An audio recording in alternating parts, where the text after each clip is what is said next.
I think most of my job, to carry on the sort of canine analogy, is that I feel like I'm the sheepdog. If Alan Rusbridger has been very, very clear about the things that he's wanted to do over the last 10 years, and my role has very been much to be the sort of sheepdog at the back, to sort of make sure that everybody is following, because I think in change there is sometimes a risk that the person who's setting the pace goes too far ahead, and you have to make sure that the rest of the organisation goes with you. We're currently, I think, on our third set of changes. I mean, there's been loads and loads of little stages in between.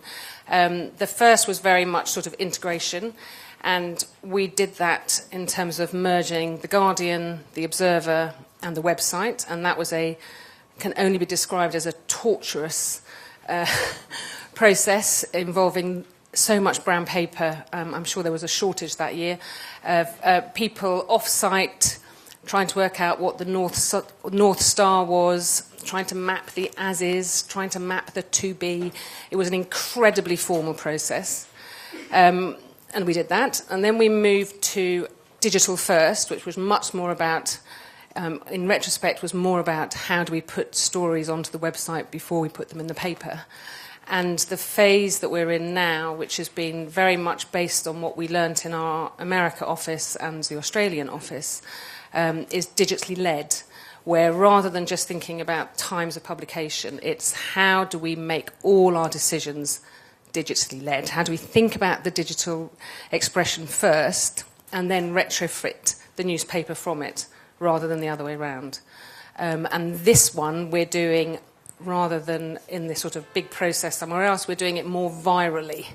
You know, we're finding good examples, celebrating them, and then hoping that the rest of the organisation catches it. Because if I tried to get anybody into another meeting room with brown paper, they would shoot me. And does that work? Does the sort of showing up the best viral practices, does that really make it go viral?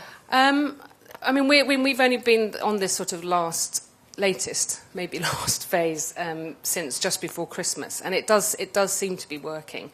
I think there's nothing like saying to a group of journalists, oh, look, this group over here are going to be experimenting with this.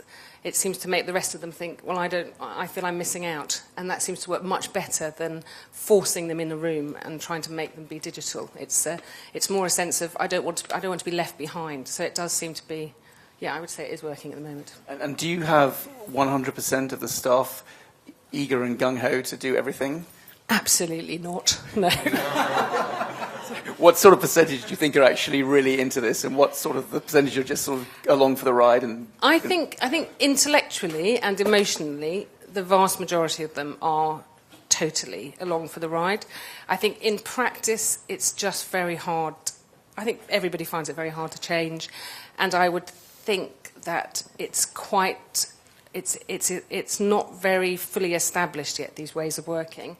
And I think if you were to walk away from it, it could slip quite easily. Not because people are bad or not because people don't want to do it, but it's just much easier to do things the way that you always used to do them rather than do them the new way. I'd like to now turn to Jim.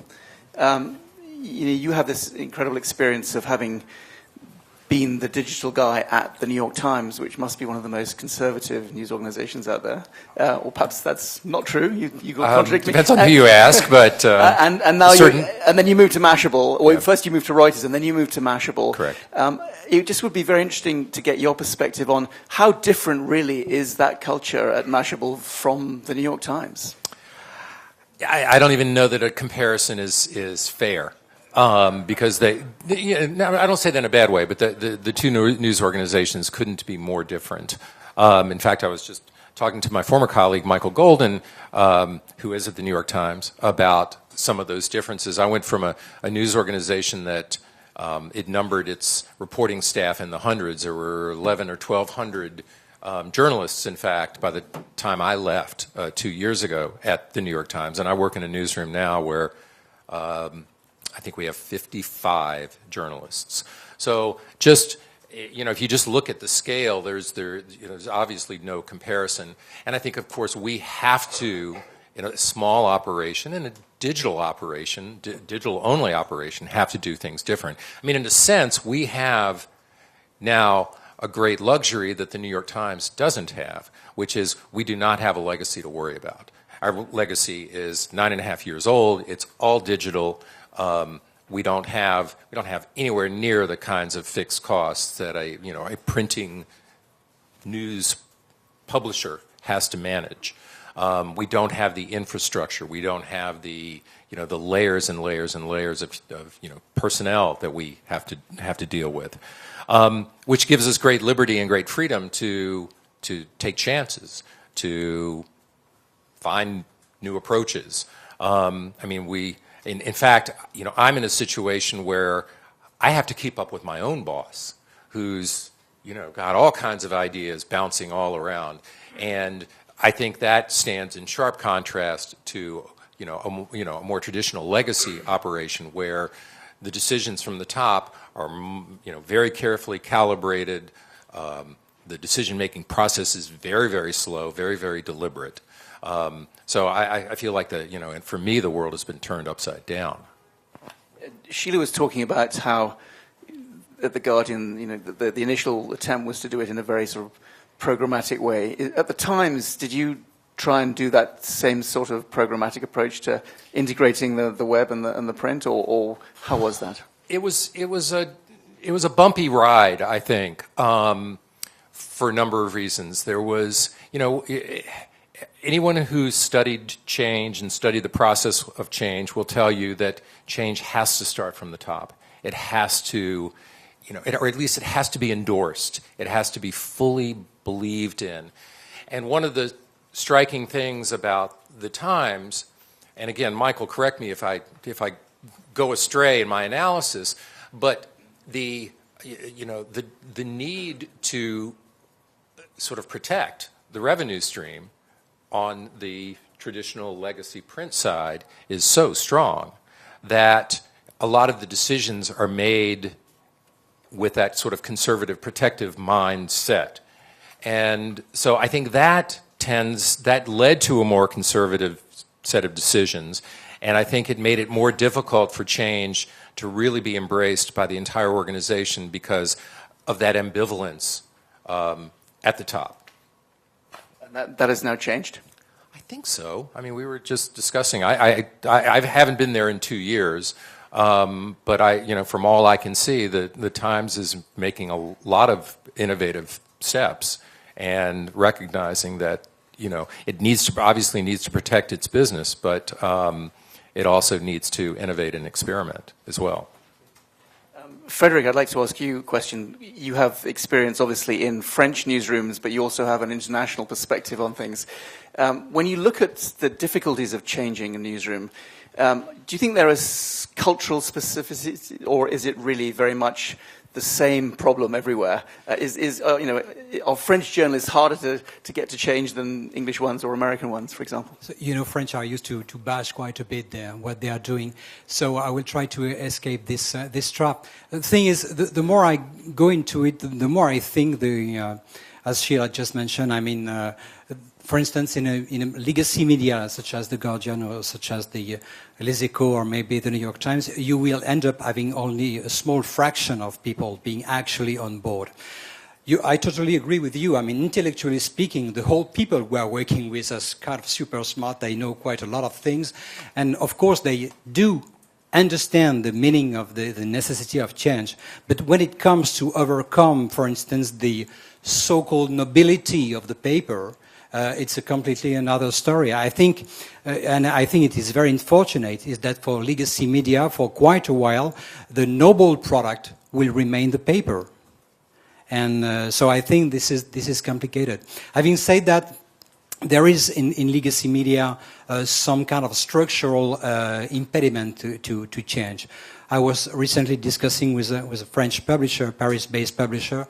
He told me that it took him 6 months just to remove a half position of a copy-proof person within the newsroom. So it just gives you an idea about the agility and the flexibility which is at stake here. So and it percolates in almost every layers, especially when it comes to develop project.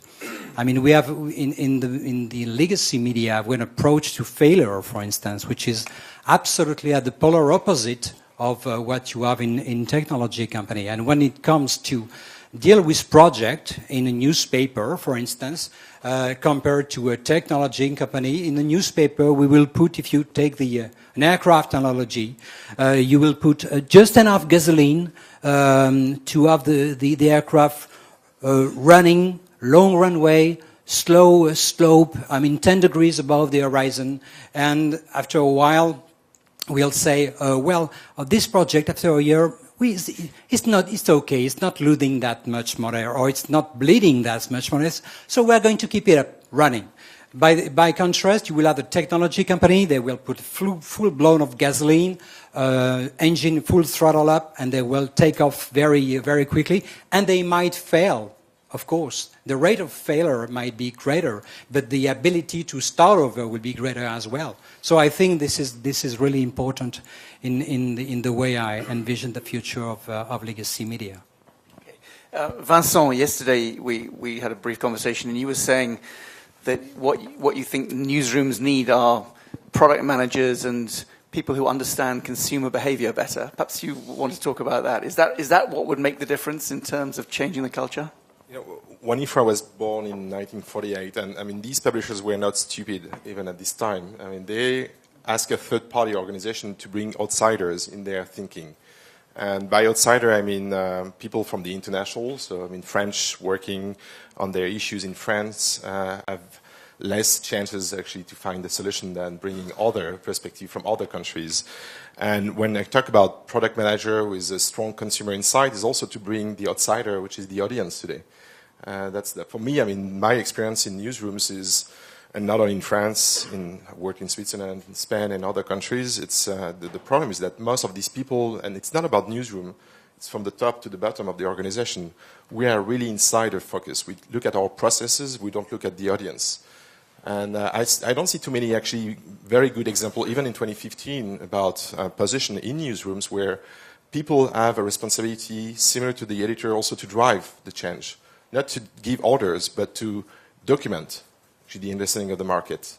And when I was talking about consumer insight, it's not about chart beat or metrics, which is great because it changed a lot in the attitude of most of the news staff, because now they've got numbers. But numbers is not enough. You need to explain what is behind numbers, so you need expertise on that.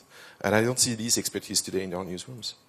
Sheila, is that your experience? Do you look at what it's maybe another example, because I met the product manager recently from The Guardian, and he has, The Guardian has a very, very good practice in that respect. I don't know, I'm not working for The Guardian, so.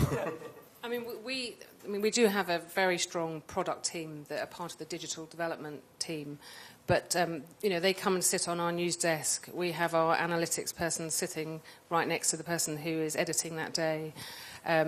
We have sort of people who sort of match product managers called executive producers, and in a way, the exec producers can talk editorial to editorial and tech to tech, and they talk to the product managers who then can talk to the developers, because a lot of this is about translating the two cultures. I think journalists can use up valuable digital development resource really, really quickly if they're given direct control over it. So we have a sort of partnership between the product managers and the exec producers to try and get the best thing, that works for our users and works for the journalism. Was that something that came about through trial and error, or how did you come up with that? At the Guardian, always through trial and error. I think we're quite good at doing that, and we have sufficiently short memories that we can change what we've done and do the next thing and believe that absolutely is the right thing to do, and then change our minds again 6 months later and think that's absolutely the right thing to do. So yes, and I think it's also changed as the product managers have changed. They're much more journalistic than they were 3 years ago. So I think the gap between them and us is getting smaller, in the same way that the developers are even more journalistic than they used to be. So I think we used to spend so much time worrying about integrating news and features, or the paper and the web. And now I think we spend just as much time thinking about how we work with product analytics and the developers themselves, rather than worrying about how we work with the paper and the website. Jim, you're nodding. I was nodding because you talked about trial and error. Trial and error, and that's one thing that I'm not. I think actually does still distinguish a more digitally minded startup culture versus a legacy traditional culture. The willingness to fail, I think, is still a big distinguishing factor, and I can hear in your statements that some of that is changing for the good. I can't overstate the necessity to fail. I can't overstate how important it is to fail and to fail quickly, obviously. One of the things that I saw quite a bit at the Times was, we would begin a project, no matter what it was, so much time and effort goes into it, a huge investment goes into it, that it makes it so much more difficult to pull back and to say, that didn't work, let's walk away. And I think when you are in an environment like mine now, where your projects are smaller, they're more agile from the very outset, it's much easier to say to yourselves, okay, yeah, all right, well, that didn't work, let's adapt it a little bit and move on. And I think that's one thing that legacy institutions need to do better, need to be obviously more agile in what they do, but also more willing to say, hey, we need to start over again, or we need to learn, and we need to understand better the trial and error process. Frédéric, are you good at failing?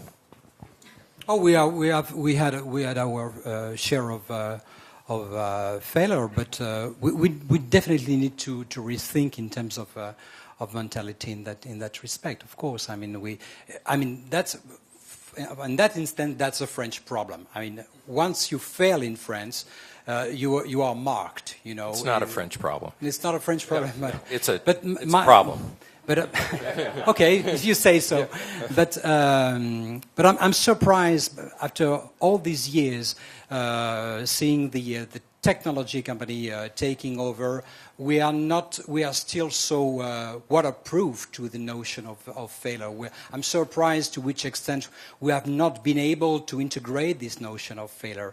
And the strange thing is that in the current world, this is the highly funded technology company which are looking at the longer term, and the legacy media, this is short term to say the existing media, who are looking at on the short term.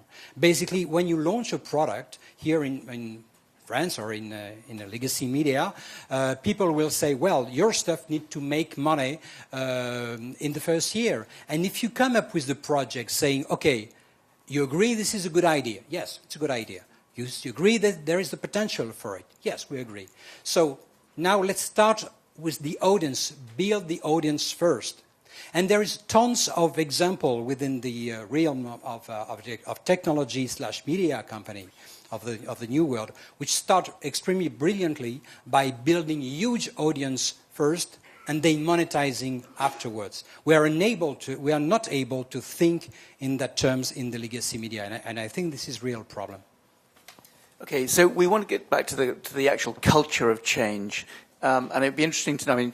Sheila, you talked about this viral approach, but Vincent, from your experience in working with different media organizations, are there certain things that do work better than others? Is this viral approach to encourage people to copy each other, and is that a good way to do it, or what in your experience works best?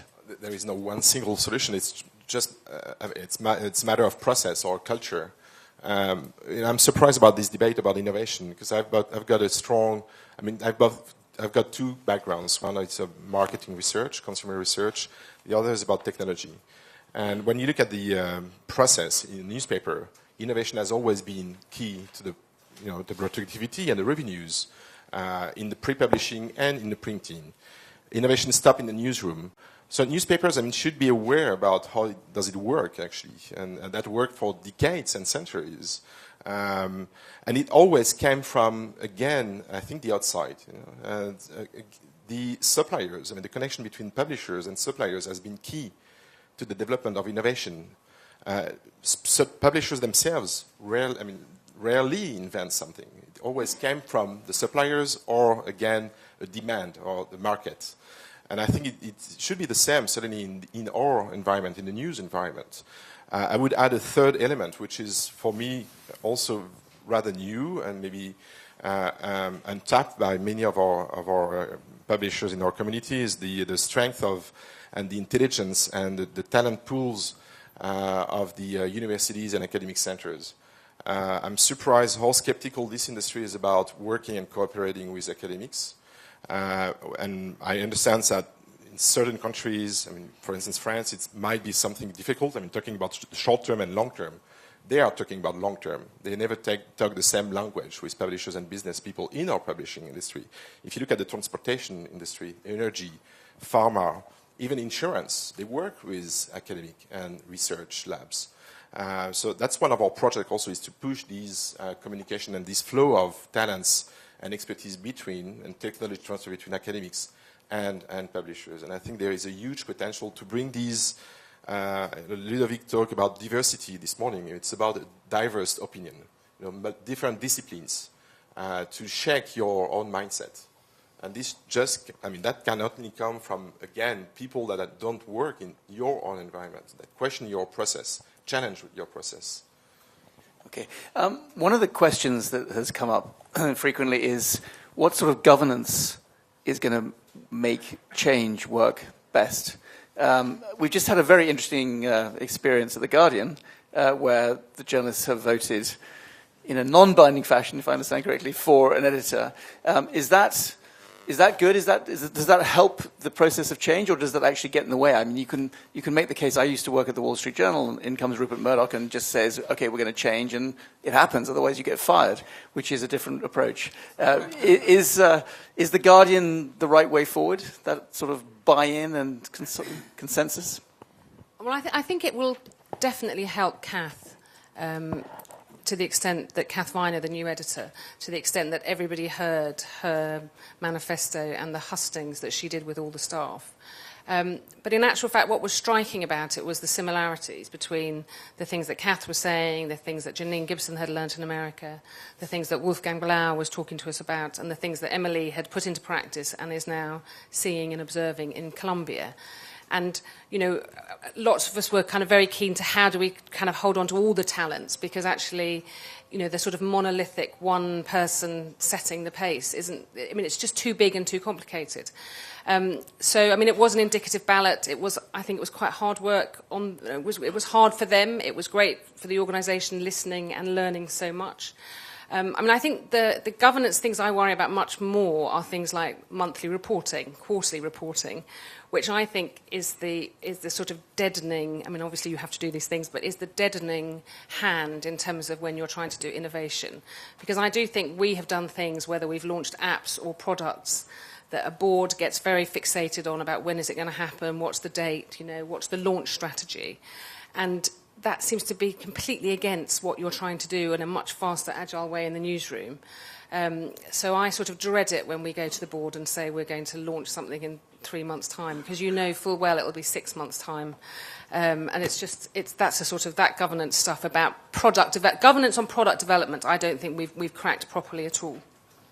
Jim, do you agree? Have you cracked that issue? Well, I guess my prescription for at least part of that issue when it comes to products is, to learn to iterate, learn to be comfortable with a product that works and work on it more and make it better, but get it out there before somebody else thinks about it, or get it out there while you can still, again, experiment and innovate. I have the luxury of being in a completely different environment from one like that, where nobody is looking at that kind of a timetable. So I don't have to face quite that sort of pressure. But I also work in an environment where it's not necessarily that good enough is good enough. It's an environment in which we know what it takes to produce something. We will set a goal, and we know that the minute that is finished, we will iterate upon it and, again, try to make it better.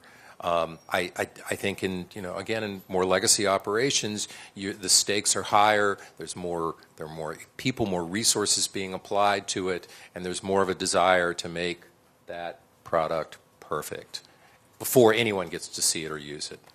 Do you think it's a good idea to elect your editor-in-chief? Is that going to help change? I'd never, honestly, until The Guardian went through that process, I hadn't really contemplated it. I think that... be frank. Try to be frank on this one, because... I don't think it's the best way. No, I don't think it's the best way. How's that? It was hard, but... It was hard for me to say that, yes. I'm not certain necessarily that democracy in that sort of a situation is the best way. How's that? And I agree. This is, by the way, a very strange setup to have two journalists saying that democracy is not exactly the best thing in the newsroom. So I know, it was very hard. It pushed me to say it, though. No, I've been through this process, or I have seen this process in motion in several instances of my professional life, and I don't think this is the best idea. I think the governance of a news organization is somewhat very complex, because unlike of a commercial company or an industrial company, which has a goal pretty straightforward, making money, developing itself, and so on and so forth, there is some kind of intangible issues which pertains to the news itself, which is, for example, preserving the freedom of the journalist. So it has to be done in several ways. Either either the news organization is owned by some kind of trust, in which there is no very much risks, or it's owned by a set of shareholders in which you will have the board of directors, which will make its job, making the company more profitable and so on and so forth. But in my view, it has to be supplemented by some kind of board of trustees. I mean, kind of body of person from the internal, from the inside, from the outside, which will basically warrant the fact that there won't be no interferences between the board, shareholders, or external pressure, political pressures, economical pressures over the newsroom.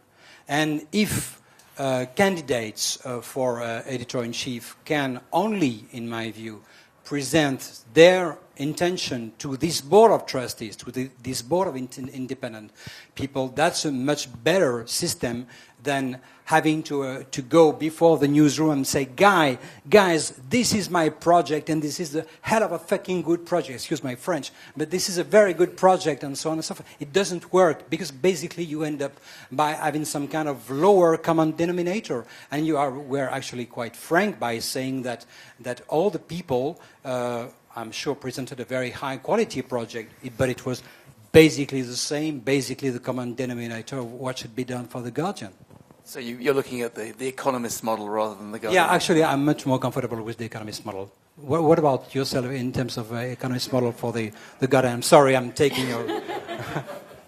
No, I think we would... this was very much at the instigation of the union that decided that they were going to have a ballot. Another plague in our industry, the unions. We should talk about that. And I do think, sort of objectively, the risk is that you do come to something that is more populist than necessarily the right thing to do. Because, I don't think people are going to vote for radical change.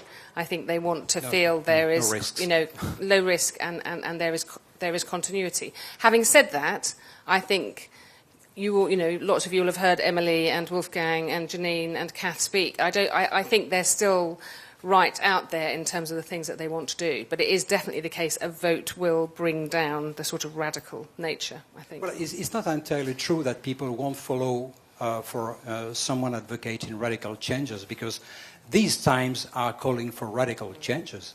When you look at the trends of our industry, and I'm talking about legacy media, when you just, whatever the metrics you might take, you might see a very terrible depletion of our revenue streams, performances, increasing competition from the outside. These times are calling for a radical change. And I don't think we're doing it. I don't think we're radical enough. You're not alone. Let's talk a little bit about the unions. Let's talk about the economic situation, because one of the questions I would have is, I lived through 10 years at Time magazine where every year there was another restructuring plan and more people lost their jobs. Does the fear of change, which then equates to job losses, is that one of the big impediments to actually bringing through change? Was that the issue at the Times?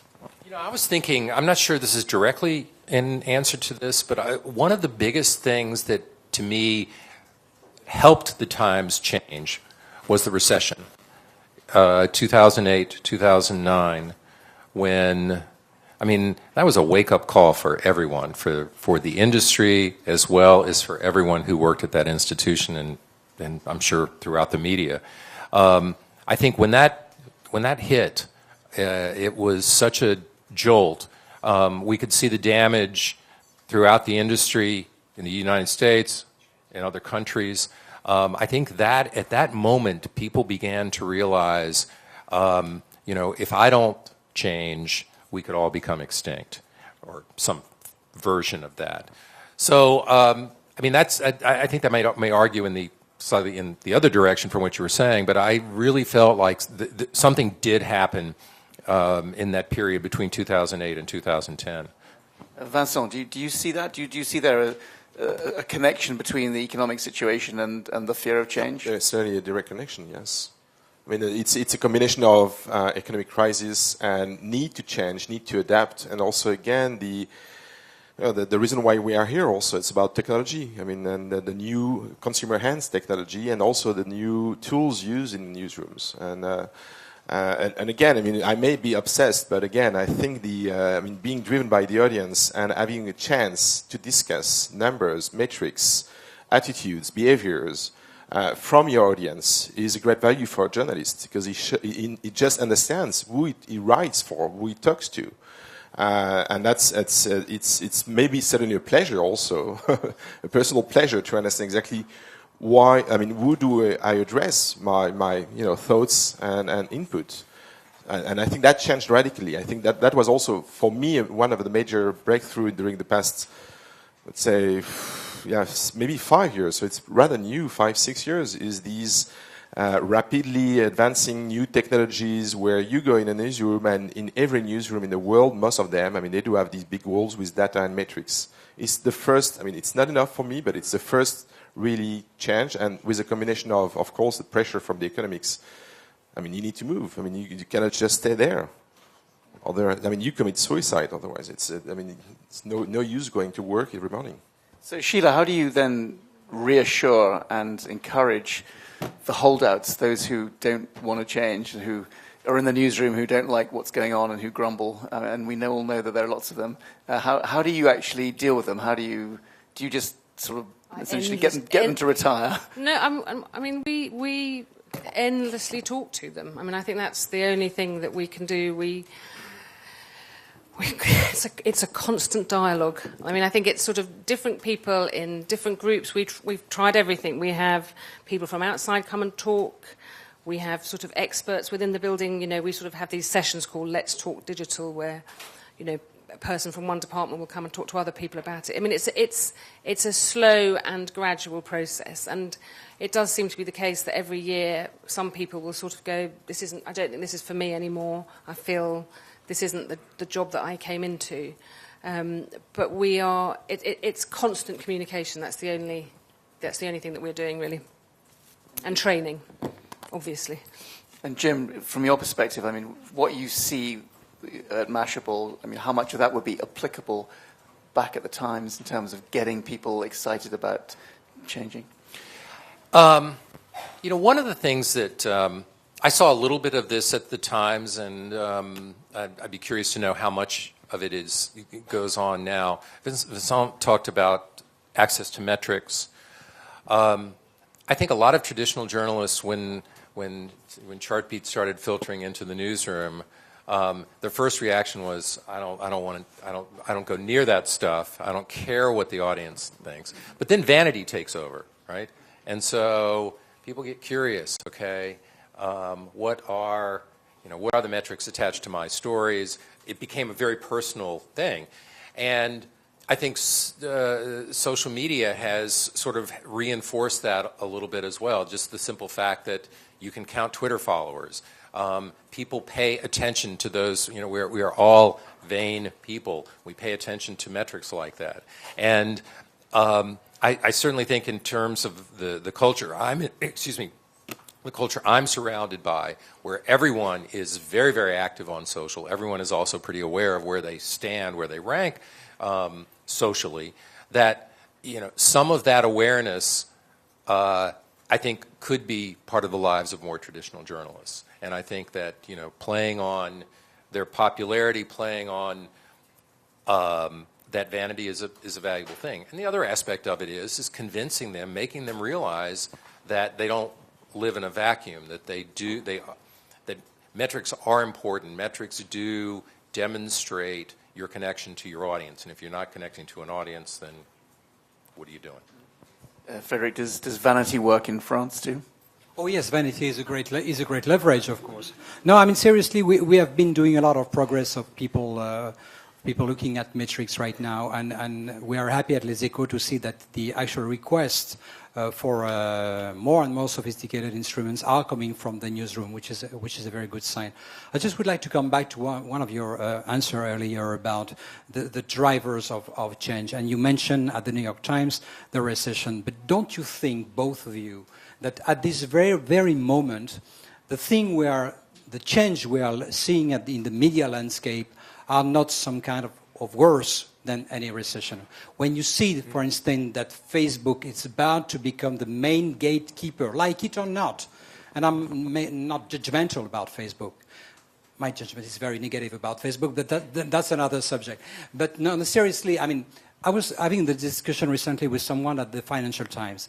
He explained to me that when the Financial Times pushes a set of news toward the news feeds of people who subscribe to the newsfeed of the Financial Times, only 16% of it reaches the end user. And to me, and for Les Echos, it's 12%, because I didn't believe the figures. I had the guy repeating twice, and I checked on our own stuff, and it's 12% for Les Echos, and the lady in charge of the social said that it was not that bad. And I say, suddenly you have these millions of people getting the information primarily from Facebook, were actually kind of super filtered.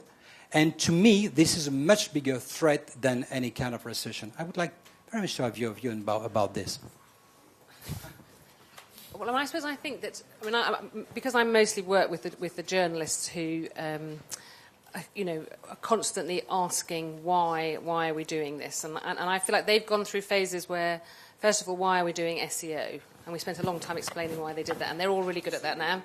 And then we did a lot of why it's really important to be on Twitter, and it absolutely is now. It's about what is our relationship with Facebook, and showing them how getting shares on Facebook in terms of the virality of their content is the most important thing. Now, I would have thought 6 months ago we were not talking to them about it, and now we are talking to them constantly, and that's why I think it's what I'm saying about the training and the constant conversation, because what you were saying to them 6 months ago is already out of date. And that's why you can't stop. You can't sort of think we've done it. We've delivered that message, because you would have missed Facebook, the sort of the Facebook effect, the Facebook surge that everybody's really conscious of in the newsroom now. So, how much do you think the issue for you is a generational one, and how much of it is an organizational one? I mean, can you actually set up an organization in such a way that it will embrace innovation and it'll bring everybody along with it, regardless of where they come from and what they think? Or is it really a question of getting younger people? You're looking right.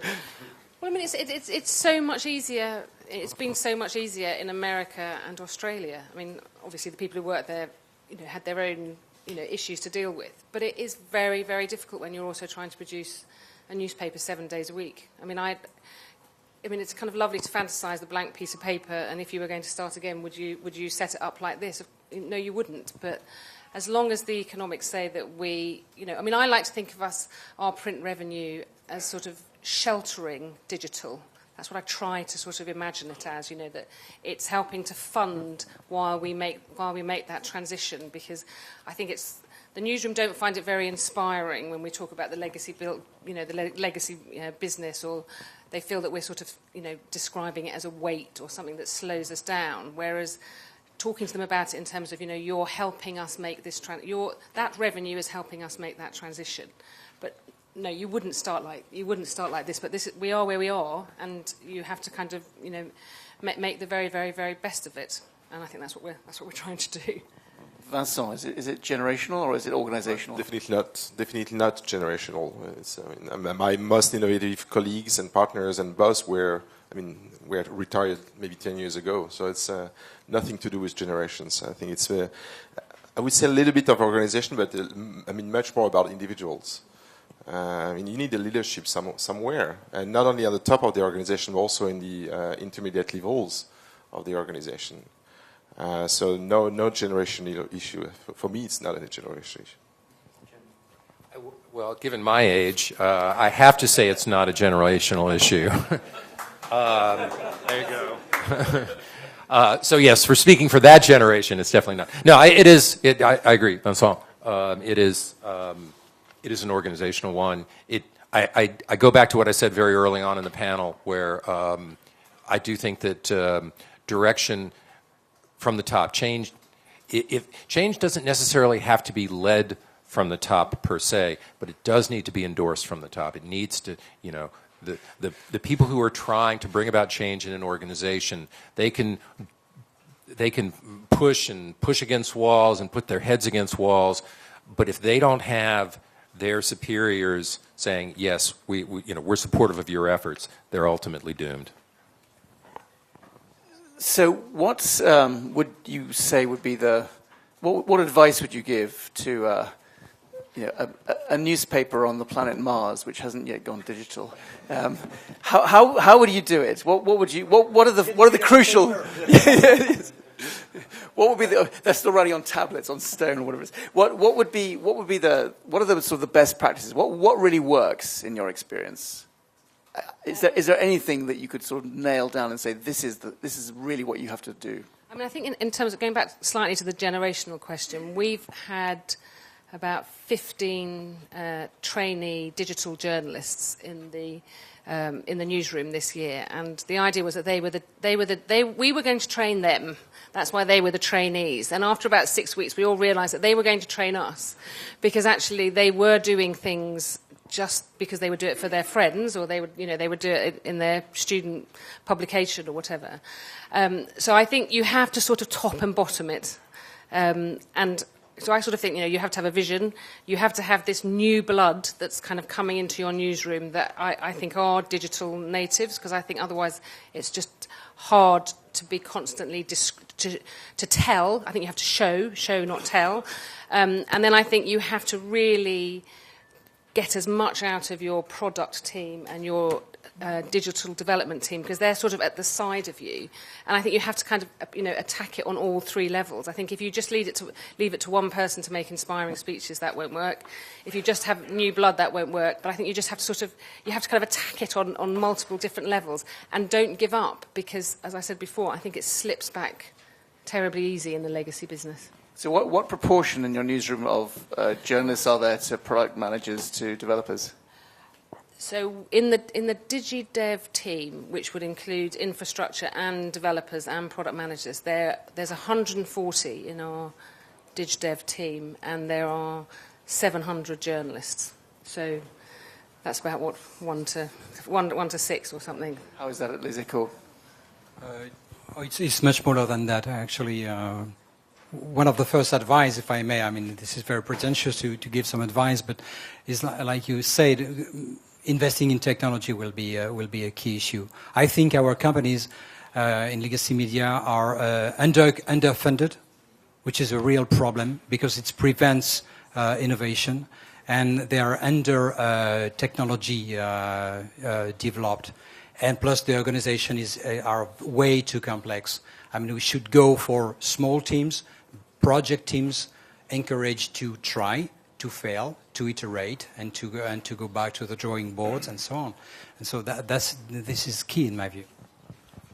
Vincent, do you have some words of advice for our Martian friends? I think we also tend to forget the mid-management. We always talk about the top managers or the bottom line.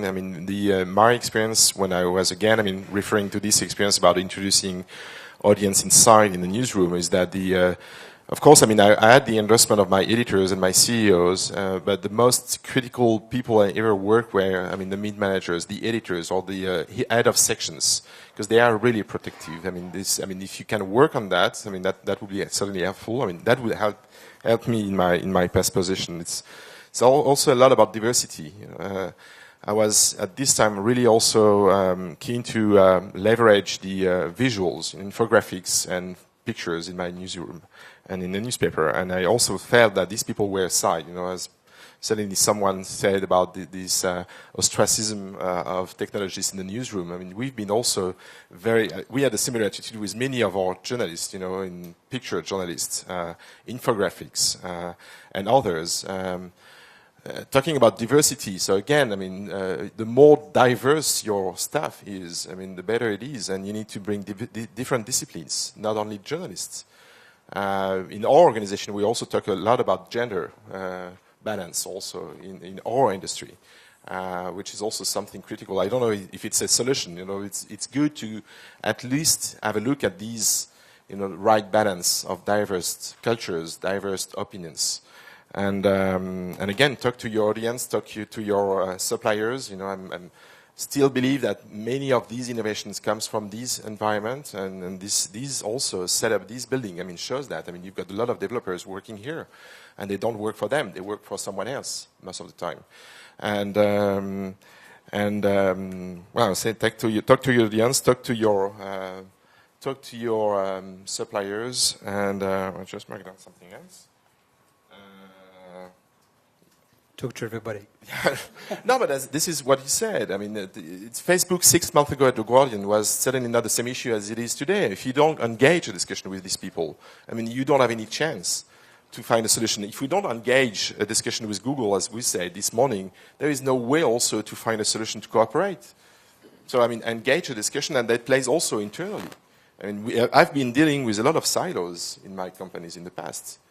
Silos, technologists, printing people, advertising people, newsroom. I was an advertising sales manager in my past also experience. I was not allowed by my manager at this time, mid-90s, to talk to the newsroom.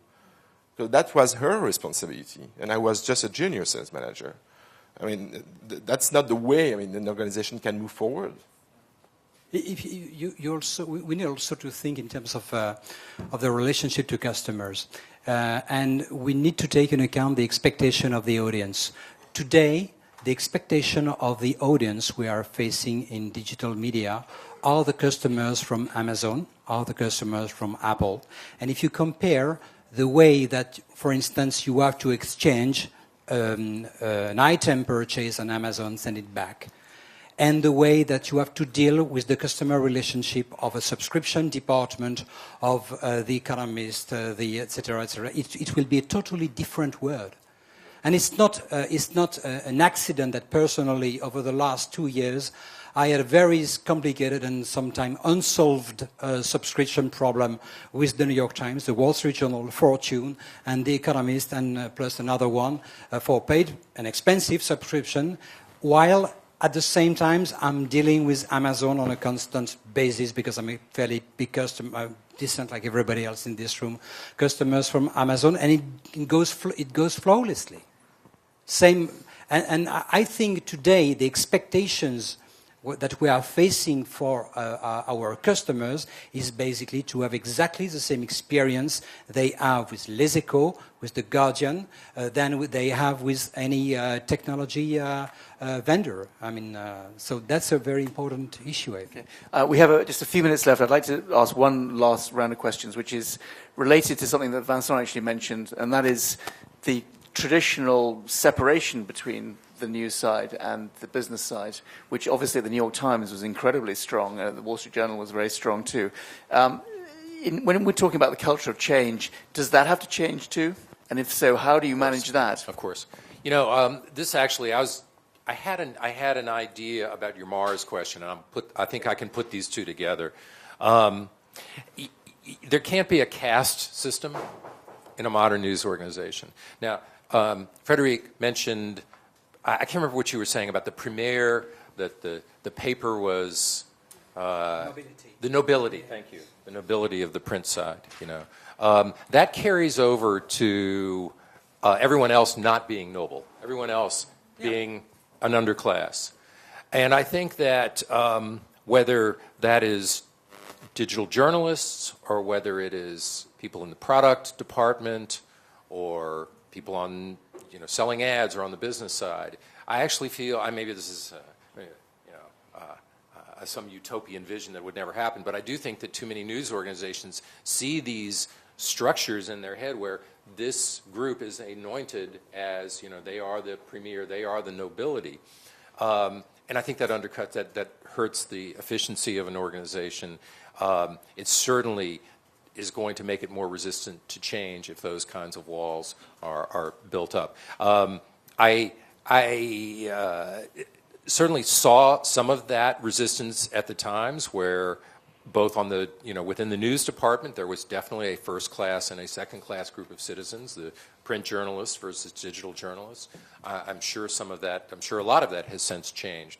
But it also, again, carries over to the division between the newsroom and the business side. And in that case, there continues to be, a nobility on that side that doesn't, cross over that wall. So I think to change, that part has to change. That structural aspect has to change.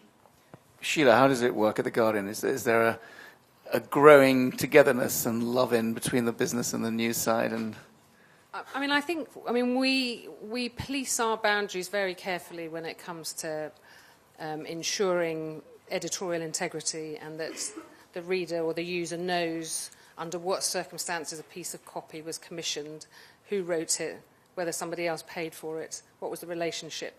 So we are rigid, and we watch that very, very carefully. In every other way, we talked commercial more than we ever did when it was just a newspaper. And I think that this idea of user journeys or customer journeys, there's more brown paper that's sort of, if you're logging on because you're a subscriber to this, or you're trying to buy this thing, or you want to put a comment, all of these systems are so separate that I just think we expect our readers, users, whatever you want to call them, to jump through hoops. And we want to kind of build systems so that we value them both as sort of people who buy things from us as people who want to read things or want to comment on the things. And therefore we spend more time than ever working with them trying to get those parts right, while as being very, very clear about what is sponsored content, what is advertorial, and what is editorial content, and making that clearer than ever, the distinction between those kinds of content. Frederick at Les Echos, do you have the same ability to distinguish so clearly between the different types? We separate the two words very forcefully. It took something like 6 months to come up with some kind of agreement on the brand content kind of thing. And, I think it's okay because, our franchise is our core identity is to provide balanced and thorough and credible information. So I have anything against that. But I would say that in general, the boundaries between business and editorial is blurring. So I think this is one of the part to play for the legacy media or digital player, means that they must remain credible in the information that they provide.